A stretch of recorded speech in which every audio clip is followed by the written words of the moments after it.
O Farol de São Vicente fica no ponto mais a sudoeste da Europa, aqui bem ao lado de Sagres. Foi daqui que saíram muitos dos pensamentos estratégicos deste velho continente e foi aqui que quisemos vir pensar o futuro da Europa de novo. É este o tema de hoje.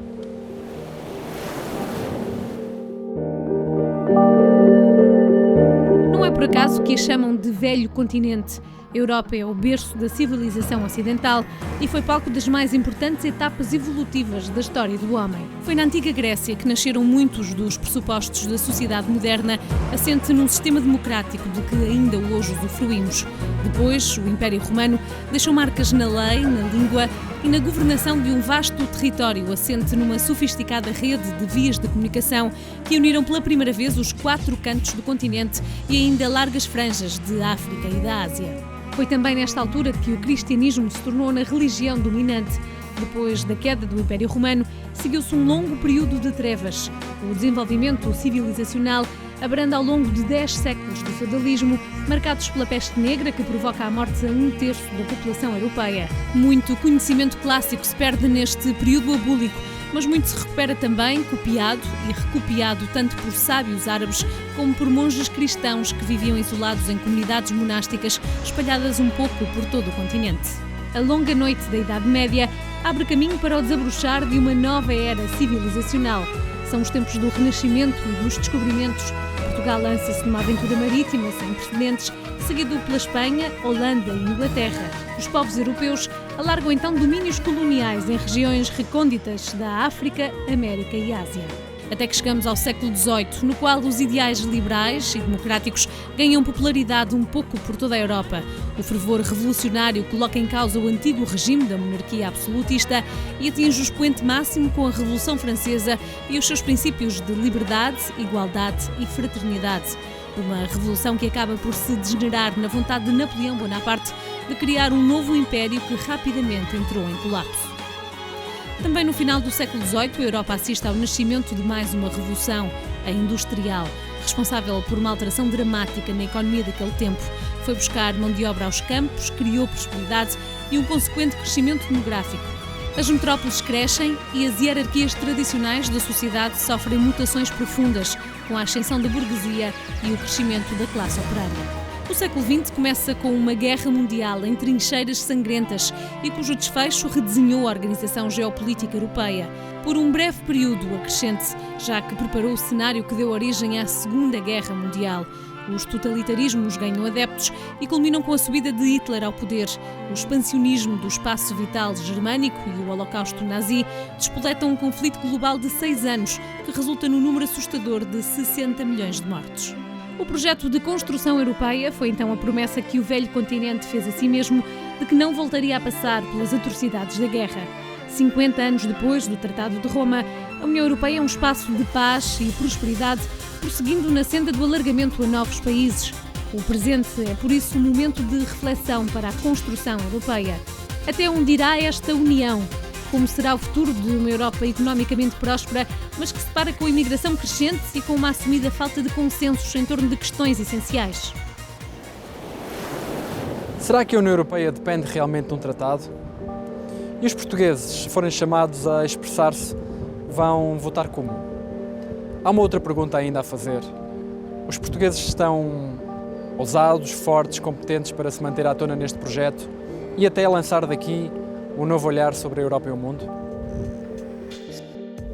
O futuro da União Europeia está, neste momento, embargado pelo impasse criado pelo Tratado Constitucional.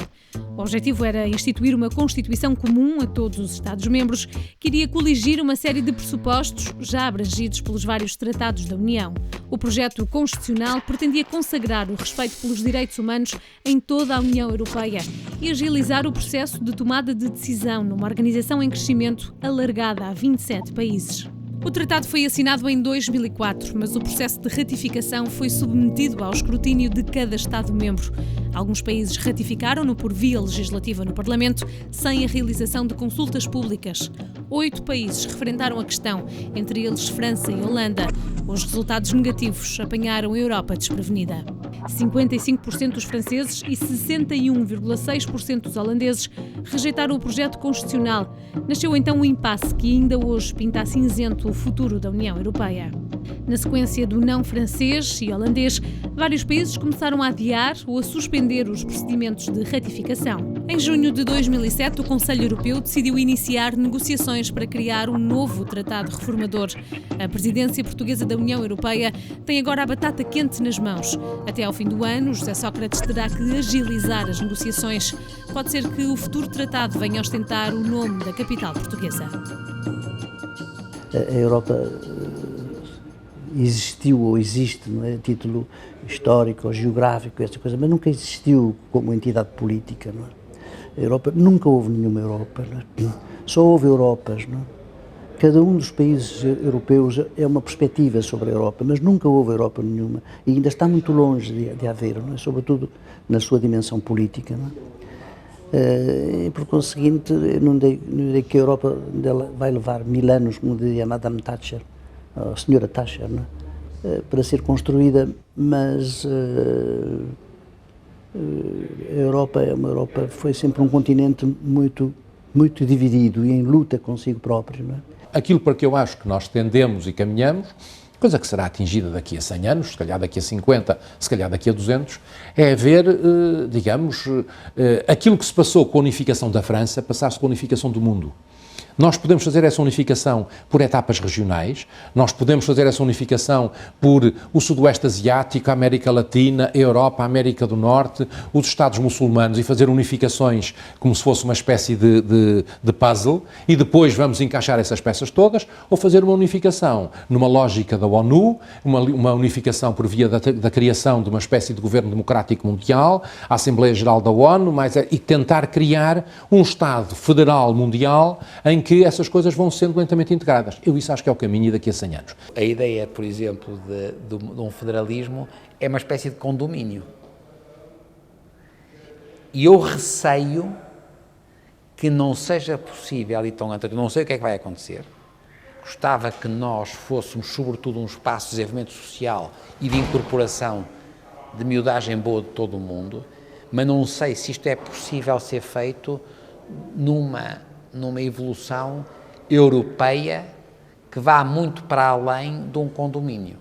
A Europa é demasiadamente diferenciada, ainda bem, porque essa também é a riqueza da Europa, para ter um sistema institucional muito centralizado e, portanto, das duas uma, ou a Europa arrepia caminho e, inclusivamente, devolve aos Estados certas funções que, na realidade, não têm justificação que sejam decididas em termos comunitários, centralizados, e nesse aspecto a rejeição do Tratado Constitucional foi um bom começo, ou então a Europa persiste na via do centralismo. E eu julgo que nessa altura a ruptura não será agora, mas dentro de alguns anos será com certeza. O posicionamento dos europeus é um posicionamento de grande reserva, de grande descontentamento, de muitos nãos, é resultado das políticas que as pessoas sentem, não é um problema institucional. E grande parte dos decisores políticos continuam a falar da Europa como se o problema institucional resolvesse o resto. Não resolve o resto. A questão é das políticas concretas, é como é que as pessoas sentem isto. A melhor maneira de, digamos assim, para usar uma frase comum, estragar estes 50 anos de grande sucesso seria tentar acelerar excessivamente o processo de integração e tentar criar uma Europa supranacional, não é? E eu acho que isso não funcionaria e podia provocar um efeito absolutamente contrário ao desejado, quer dizer, um reavivar de uma forma de nacionalismo agressivo que assim nós queríamos poder considerar ultrapassado. Se nós formos capazes de ser mais realistas, o adquirido solidifica-se e progride. Se nós nos pusermos com experiências de engenharia política, pode ir tudo por água abaixo. Ou se tenta mais do mesmo, e se tenta forçar a Constituição Europeia, se tenta forçar um upgrade político para que não existe vontade, nem nos governos, nem nas pessoas, e isso é um caminho errado. E eu não estou certo que não tenha sido isso que tenha acontecido nos últimos anos, ou se volta para uma posição muito mais realista, mas muito mais sólida. Deixar-se de lado essas grandes retóricas europeístas, ir aos tratados realmente existentes e tentar ver onde é que é possível melhorar. E tentar mudar as políticas atualmente existentes. A política agrícola comum, por exemplo, é uma coisa absurda. Se mantiverem os aspectos que vêm de trás do último tratado que foi assinado, haverá certamente um predomínio dos grandes países sobre os países de dimensão média, haverá o risco de construção de um diretório, haverá o risco de uma Europa a várias velocidades. Querem um tratado europeu e uma Europa a caminho da unificação? Façam uma Assembleia Constituinte da Europa. Façam um processo constitutivo. Elejam em todos os países da Europa uma Assembleia Constituinte votada em torno de projetos alternativos de Constituição Europeia. Eu também sou partidário de uma Constituição Europeia, sim senhor, mas então que se faça um processo constituinte democrático na Europa e não esta vergonha que eu acho que o que leva é à liquidação das próprias instituições e da própria ideia europeia. A 27 isto é de facto quase impossível e, portanto, tem que se pensar na questão institucional restaurando, talvez, ao veto a dimensão que ele tem que ter, responsabilizando. Para mim, a Europa é liberdade e responsabilidade. Tem que ser os dois. As pessoas, não é?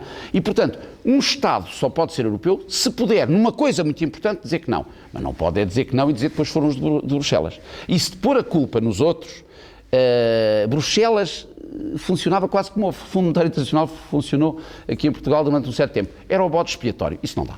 E, portanto, eu acho que um dos problemas da Europa é que estar em desacordo com a Europa não custa nada. Então, se não custa nada, porque é que eu hei de estar a favor? Passar por bom aluno. Não se lembra da chacota que se fez naquilo do bom aluno?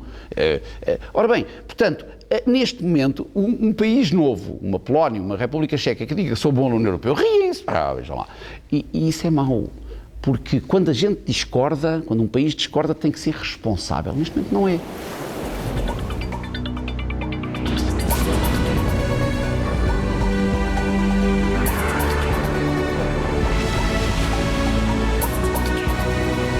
Não à Constituição Europeia pode, de facto, conduzir à admissão do primeiro-ministro francês Jean-Pierre Raffarin. Encontrou-se com o presidente Jacques Chirac, fazendo aumentar as especulações de que a admissão está iminente. Assim que foram divulgadas as primeiras projeções dando a maioria ao não à Constituição Europeia, milhares de franceses vieram festejar para as ruas de Paris e de outras cidades. O resultado do referendo era esperado. A surpresa foi a dimensão do voto de rejeição e a elevada afluência às urnas, absolutamente excepcional neste tipo de consultas. Votaram cerca de 70% dos eleitores inscritos, o não teve 55% dos votos, o sim apenas 45%. Je suis vraiment surprise du résultat, très très agréablement surprise et voilà, on a gagné quoi. Voilà, c'est une vraie victoire. Meia hora depois, o presidente Jacques Chirac reconhecia o resultado e prometia dar novo impulso ao governo de centro-direita. Vous avez majoritairement rejeté la Constitution européenne. C'est votre décision souveraine et j'en prends acte. Mes chers compatriotes, au cours de ce débat, vous avez également exprimé vos inquiétudes et vos attentes. J'entends y répondre en donnant une impulsion nouvelle et forte à l'action gouvernementale. Para o governo e para os apoiantes do sim, há que pensar no que correu mal e encontrar alternativas. A saída do primeiro-ministro Jean-Pierre Raffarin é dada como certa. Resta saber quem o substituirá. São Vicente é também o local certo para se pensar em todos os povos que batem à porta da Europa para entrar. Europa que é um continente de segurança, prosperidade, bem-estar. A Europa vai acentuar este fechar de fronteiras aos muitos milhões que continuam a bater? A imigração é, neste momento, um fenómeno indissociável e imprescindível ao futuro de uma União Europeia envelhecida. Se vários países procuram apoios numa organização como a União Europeia, não é de admirar que muitas pessoas fora do espaço europeu, afetadas pelo desemprego, pela pobreza e mesmo pela fome, procurem a sua sorte nos Estados-membros. Dados do Eurostat estimam que até 2050 a Europa vai acolher perto de 40 milhões de imigrantes, um valor que mesmo assim não será suficiente para contornar a tendência de envelhecimento da população.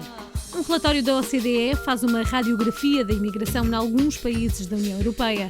As conclusões evidenciam um peso considerável da imigração sobre a população absoluta. A Alemanha e a Áustria estão no topo da lista, com quase 9% de imigrantes. Portugal mudou. Em vez de local de partida de imigrantes, é agora um cobiçado destino para milhares de pessoas que procuram uma vida melhor. 4% era o peso da imigração no total da população portuguesa em 2002. Eu acho que é uma Europa diferente, é uma Europa mais rica, porque mais diversa, mais diferente, mais multifacetada, com 20 e tal línguas oficiais, com culturas muito diferentes, com uma dimensão territorial imensa, com 500 milhões de habitantes. É evidente que tornou-se uma potência continental, que pesa mais na cena internacional, mas que obviamente comporta em si elementos mais diversos, mais diferenciados, portanto, obviamente, mais complexa de gerir e de orientar. A experiência que nós temos e que eu tenho em Bruxelas, junto do Presidente da Comissão Europeia, é muito positiva. Nós defendemos claramente que o alargamento é uma grande conquista, uma grande vitória e uma grande manifestação da força do projeto europeu.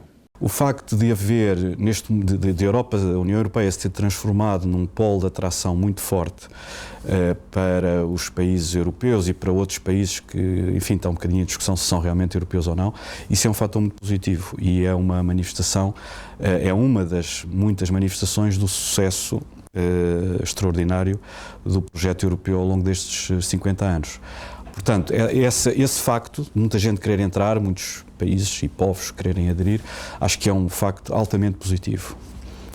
É claro que isto não significa que todos os que queiram entrar devam necessariamente entrar. Em que medida é que devemos alargar isto para outros territórios, outras culturas, outras áreas? Ou, pelo contrário, devemos tentar consolidar esta homogeneidade ainda não muito grande entre nós? Suponhamos que daqui por 20 anos que é possível os países do Norte de África aceitarem e cumprirem os critérios europeus. Porque é que eles não vão aderir à União Europeia? Aliás, eles já fizeram parte de um todo europeu. O Mediterrâneo era a plataforma de mobilidade do Império, era, digamos, a zona que unia o Império Romano. Portanto, eu acho que é muito difícil a gente definir. Não, a Europa termina nos limites do continente. Mas porquê? Até se dá a circunstância de que a Europa não tem limites geográficos claros, até se dá essa circunstância ainda por cima. Esta Europa não estará completa, não é, sem que a Rússia faça parte integrante dela, não? O problema neste momento da Europa, não, se ela quer efetivamente ser aquilo que pretende ser, não é que a Rússia, não é, que é uma velha nação europeia, não é, faça parte integral deste continente, não como uma espécie de inimigo ainda virtual ou residual, ou uma ameaça, não é? Como neste momento outros nos querem fazer pensar que ela é, não é? Mas como uma nação que já era nação no século XV, como nós éramos, não é? E que é uma aberração imaginar que estamos prontos a admitir a Turquia, que foi sempre um adversário no histórico realmente da Europa, entre, e eu penso que ela deve entrar realmente na Europa, não é? E que a Rússia esteja no exterior dessa Europa, não é um absurdo, não é? Que é a pátria do Tolstói, a pátria do Dostoiévski e do Pushkin, não é? Fiquem à porta quando realmente a porta do Pamuk não pode entrar, não é? É necessário clarificar de vez a posição em relação à Turquia. Não se pode estar a fazer promessas à Turquia e manter a Turquia à porta da União Europeia. É um crime, de facto, para o futuro da Europa, para toda a estabilidade política da Europa, porque a Turquia é uma nação muito sui generis, mas é a única nação muçulmana que tem um sistema laico de Estado. Portanto, se nós nos queremos entender com o Islão, temos que começar pela Turquia.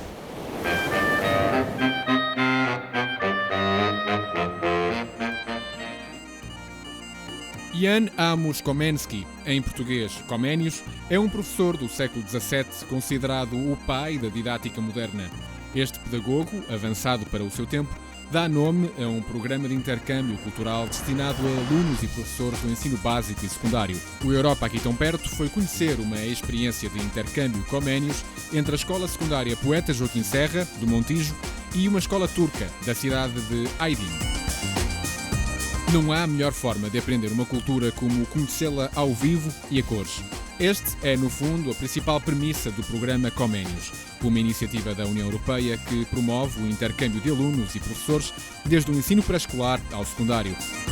A Escola Poeta Joaquim Serra, do Montijo, participou neste programa em parceria com uma escola turca.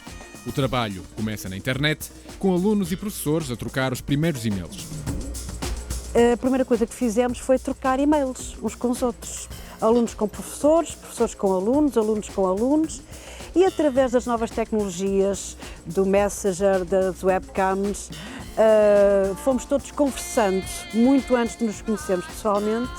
Os miúdos fizeram fotografias, por exemplo, ou fizeram filmes das suas próprias casas, e quando os nossos portugueses lá chegaram à Turquia, já estavam mais ou menos ambientados com a casa onde iam ficar, a decoração do quarto onde iam dormir.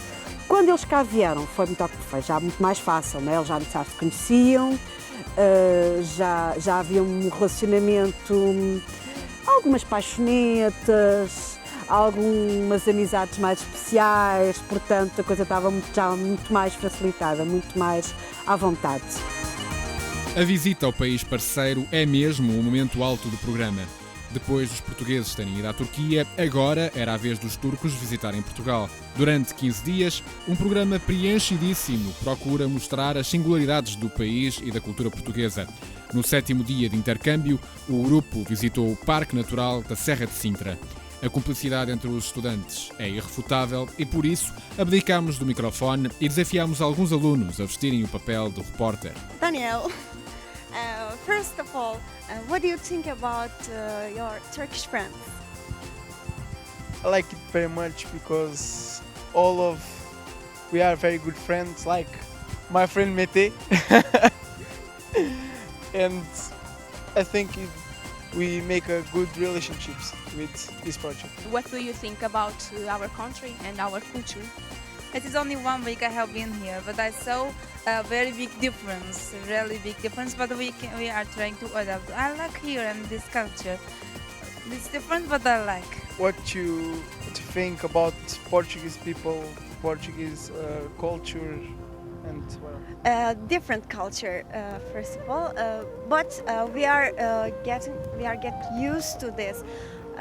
As my friend said, the house culture, school culture, we have uniforms to go to school. I don't know which is the better.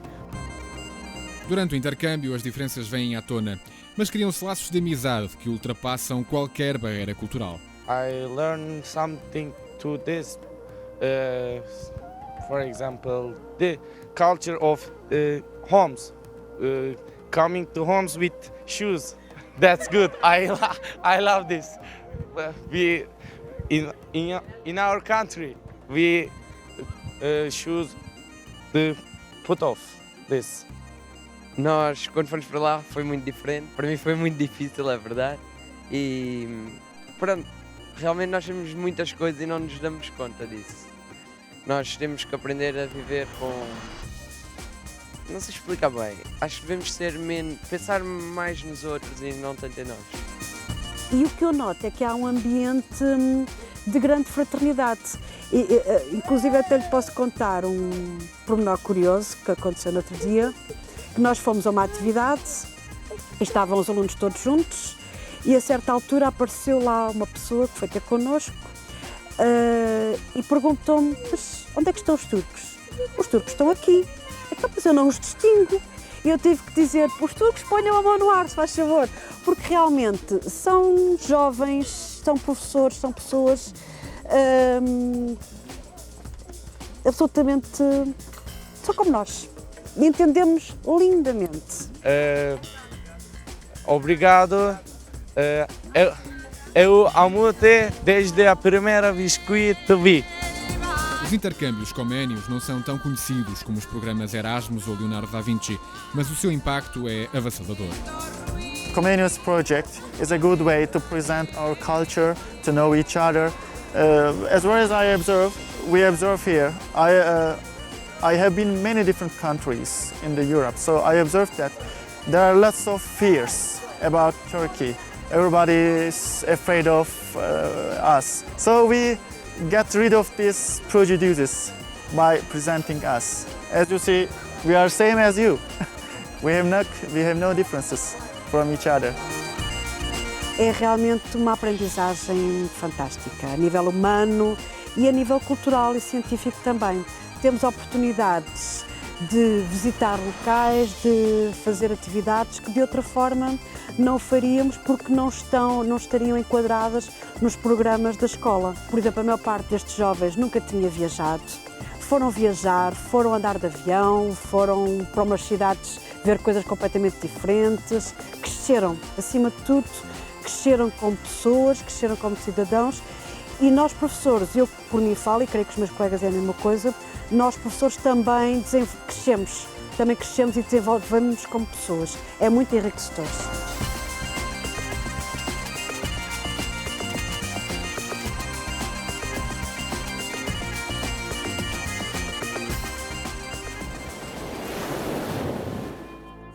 A União Europeia foi sempre mais uma potência económica e política do que militar, mas após o colapso do comunismo e mais recentemente com a ameaça do terrorismo internacional, os líderes da União perceberam a importância de criar instrumentos diplomáticos e de intervenção para atuar no plano internacional.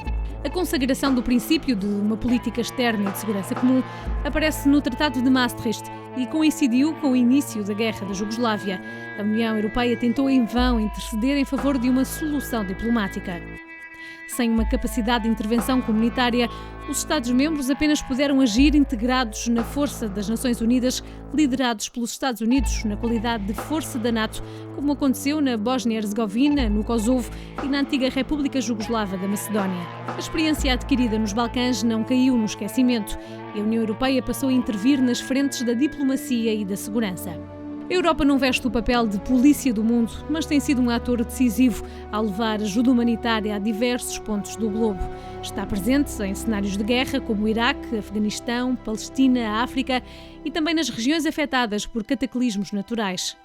Em dezembro de 2004, a União foi um dos maiores doadores do mundo para socorrer as vítimas do tsunami e em agosto de 2005 enviou especialistas e equipamento para as regiões do Golfo do México afetadas pelo furacão Katrina. Esta ajuda de emergência é gerida pela ECHO, o Serviço de Ajuda Humanitária da União Europeia, criado em 1992. Anualmente, a União investe 7 mil milhões de euros em apoio ao desenvolvimento e em ajuda humanitária em mais de 160 países. Haverá uma janela de oportunidade para a criação de um exército europeu. Se esse exército europeu será nessa altura ainda necessário, ou se haverá um exército mundial, se haverá um exército da ONU, se haverá forças da ONU em que tudo se integra, se as coisas serão outras, não sei. Isso é possível, eu admito que seja possível daqui por centenas de anos, não é? Porque os Estados europeus têm a sua personalidade própria. Viveram problemas enormes uns com os outros. Têm objetivos muito diferenciados em termos de interesses vitais. Os interesses vitais de Portugal são diferentes dos interesses vitais de Malta. Não tem nada a ver, não é? Tem muitos interesses comuns e foi isso que os juntou e é para isso que se mantêm unidos, mas têm interesses muito divergentes. Portanto, isso não acontecerá. Eu não estou a ver um militar, um cidadão europeu da Europa, digamos assim, estar disponível para morrer pela Europa, pela União Europeia. Eu não estou a ver. Nem para jurar perante a bandeira da União Europeia que sacrificará a própria vida. Isso é um mito. E muitas vezes nós tendemos a desvalorizar aquilo que consideramos adquirido. E como achamos, felizmente, que vivemos durante 50 anos em paz no continente europeu, a paz deixou de ter o valor de mercado que teve no passado. É um puro equívoco. E basta puxarmos um pouco pela nossa memória e lembrarmos que nos anos 80 nos Balcãs ocidentais, na Bósnia, na Bósnia-Herzegovina, na Sérvia, na Croácia, houve conflitos étnicos sangrentos, com muitas mortes, houve ameaças sérias à paz no continente europeu e, portanto, a paz é e continuará a ser uma das preocupações centrais do projeto europeu.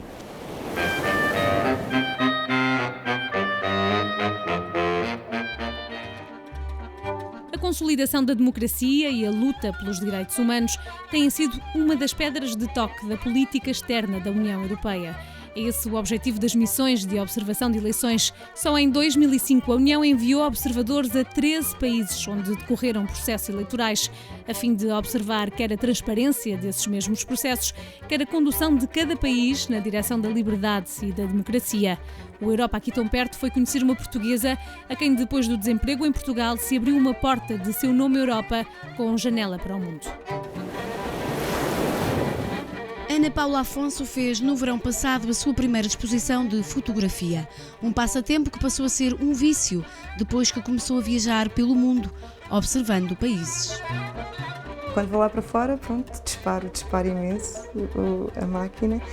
E gosto muito de fotografar rostos, são uma das coisas que mais gosto, grandes planos de rostos. Depois também tenho as paisagens, os animais, tudo, para mostrar aos amigos o que é o país. Só assim Ana Paula pode mostrar países como Mauritânia, Guiné-Bissau, Bolívia, Zâmbia, Nicarágua ou Timor-Leste. Em 2 anos já correu quase todos os continentes como observadora de eleições. Faço observação eleitoral com a União Europeia. E foi através de uma amiga que estava a fazer o mesmo tipo de trabalho com o Carta Center na altura, e ela deu-me o contacto, o site da União Europeia. Eu inscrevi-me no site, telefonei para o IPAD, disse que estava disponível para ir. Eles na altura até me perguntaram se eu queria ir para o Líbano, dentro de uma semana ou 2, mas eu não estava ainda preparada, então falaram-me na Guiné, eu esperei pela Guiné e fui para a Guiné. Eu estou desempregada há 3 anos. E surgiu agora esta hipótese de fazer as missões de observação eleitoral, mas continuo à procura. Agora, se calhar, já procuro numa perspectiva diferente, porque, entretanto, percebi que havia um mundo completamente diferente, que se calhar me foi aberto pela existência da União Europeia. A sua primeira experiência foi na Guiné-Bissau, em 1998, uma missão inesquecível. Penso que foi uma das melhores experiências da minha vida. O país, por ser uma ex-colónia portuguesa, por se falar ainda português, a recepção que nós tínhamos no interior do país quando chegávamos e eu dizia que era portuguesa, havia pessoas que choravam ainda de emoção por falar com português. Eu na Guiné aprendi a saber estar, a viver o momento mais devagar do que se vive na Europa, com todo o stress, toda a confusão, e eu comecei na Guiné a aprender que se pode viver um bocadinho mais devagar. Mais relaxado. Observar, exatamente, observar. Dentro do continente europeu esteve há bem pouco tempo como observadora do processo eleitoral no Cazaquistão. O dia das eleições correu muito bem, eles têm uma forma muito festiva de ver as eleições, decoram as cabines de voto com folhas azuis e aquele azul fluorescente quase, põem flores, as pessoas vestem a melhor roupa, há discos-chocas cá fora nas escolas, há cantores de microfone durante o dia. E o processo correu todo muito bem, as pessoas pareciam saber o que é que estavam a fazer. Até que chegou à parte da contagem dos votos, aí já foi menos claro e transparente, mas sobre isso é melhor mesmo consultarem o relatório preliminar da missão. Ana Paula Afonso é um dos exemplos de que o futuro da Europa também se faz dos presentes e futuros do resto do mundo.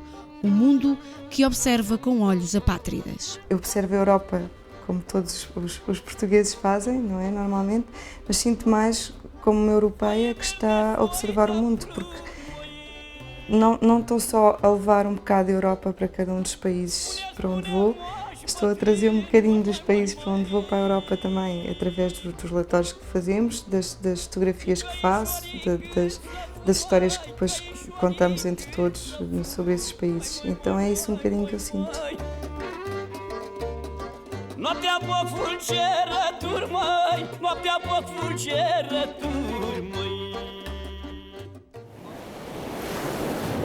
Para onde vai a Europa? Conseguirá manter o equilíbrio entre povos que se guerrearam durante tantos séculos?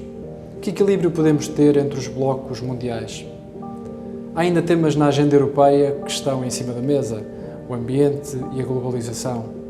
Os europeus estão preparados para suportar os custos de um mercado mais global? A União Europeia é hoje um ator importante no cenário internacional.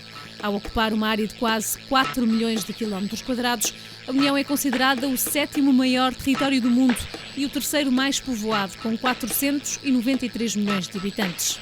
Segundo dados do FMI de abril de 2007, a União soma também o maior produto interno bruto nominal do mundo, um número impressionante de 14 dígitos que ultrapassa os 15 bilhões de dólares. É surpreendente como em meio século a Europa indigente, destroçada pela guerra, conseguiu virar a página da história e neste momento ostenta o estatuto de primeira potência económica mundial.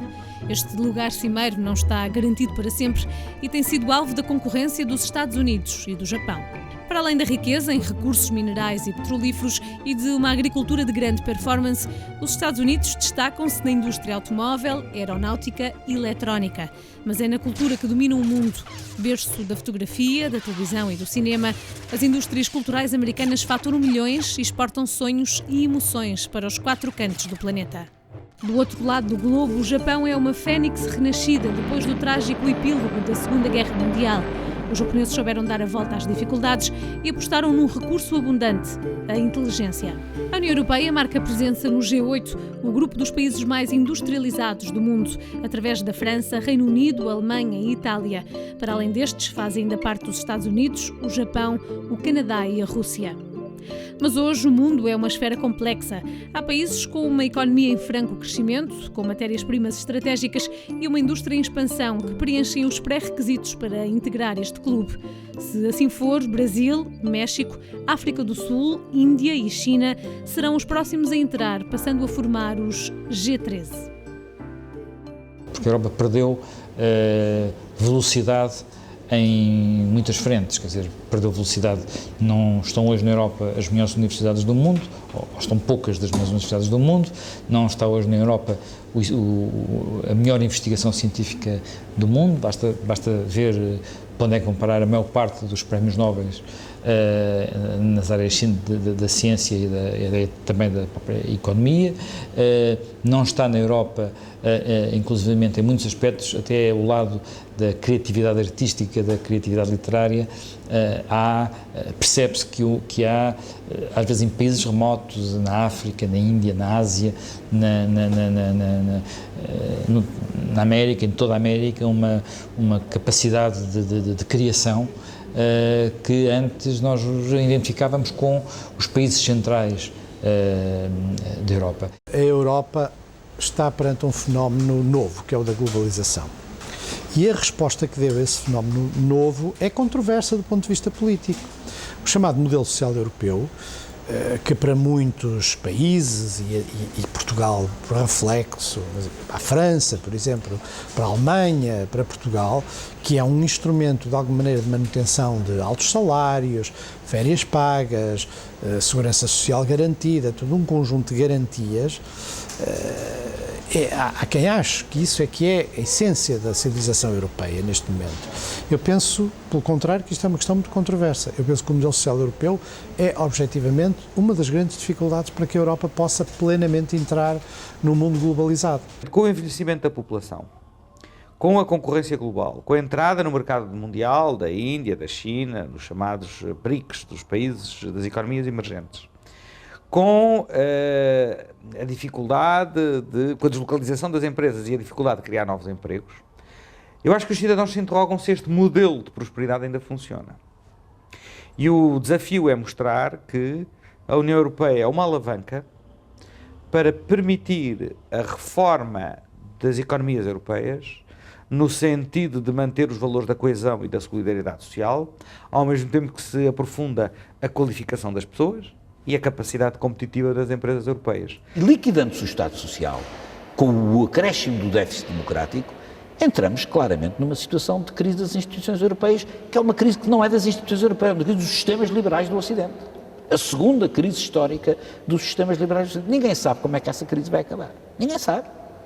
Quer dizer, vai acabar com explosões sociais, vai acabar com o recrudescimento de movimentos racistas e xenófobos em nome de combater, novamente tornarem a inventar um outro mais fraco e mais próximo, que já não é o judeu, mas será o imigrante. Enfim, quer dizer, nós sabemos que todas essas coisas estão a fermentar no tecido social e económico europeu. E eu devo dizer uma coisa que me espanta, é que não haja cultura histórica na elite que governa a Europa. Em 2005, dados das Nações Unidas estimavam que a população europeia, com a Rússia incluída, era de cerca de 728 milhões de pessoas, um pouco mais de 1/9 da população mundial. Ao longo do último século, a população europeia registrou uma tendência de crescimento constante, mas os dados atuais das Nações Unidas prevêem uma inversão nos próximos 50 anos. As previsões apontam para uma quebra da população na ordem dos 7%, uma descida drástica para 653 milhões de pessoas. É uma involução demográfica explicada pelas baixas taxas de natalidade e fecundidade e pelos casamentos cada vez mais tardios. O resultado inevitável é o envelhecimento progressivo do continente, um fenómeno só atenuado pelos movimentos migratórios que introduzem milhares de famílias no continente. Se olharmos para o mapa da distribuição do crescimento da população europeia, verificamos uma assimetria vincada entre os países de leste e os países ocidentais. O leste europeu está marcado a vermelho, representa uma clara tendência de crescimento negativo, com uma perda em 2006 de 0,5% da população. Já nos países da Europa Central e do Oeste Europeu, a cor dominante é o verde claro, a marcar um crescimento nulo ou de apenas 0,5%.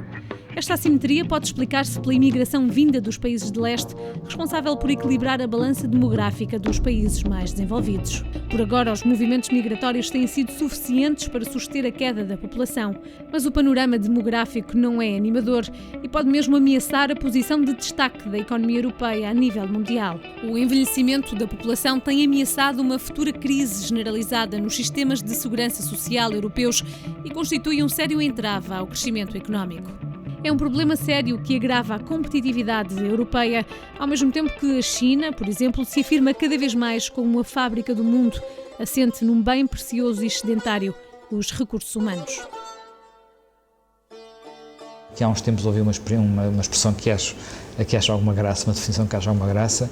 O mundo vai ter a sua fábrica, a China vai ser a fábrica do mundo, a Índia o centro de serviços, os Estados Unidos, ou a América, como muitas vezes se chama, o centro comercial, o shopping mall, portanto o sítio onde se gasta, onde se consome, e a Europa o museu.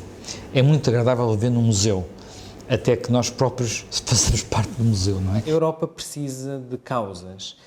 Eu duvido que a Europa consiga afirmar-se noutras áreas com grandes proclamações e com grandes tratados.